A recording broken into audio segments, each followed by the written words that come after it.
Now I'm going to show you the desaturation button in our adjustments menu here.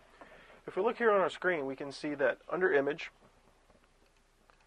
down to Adjustments, we'll come down and we'll hit Desaturate. And what this will do is this will actually turn this into a black and white photo, like so, sapping all the color out of it. If we come over here, we can come to our channels path and see that all of our channels, our red, green, and blues, have all been switched to a black and white scale, so there's no color left in this. And it's really great because it has blended this photo really well since they desaturated it, making it a perfect black and white photo. So there's many ways that you can do this, and this is being the easiest way. And this has many more uses. Just, play around with it, have fun. And, as always, just, remember your shortcut keys, which on this one was Command, what was it? I don't really use this enough to tell you what the shortcut key is right on my head.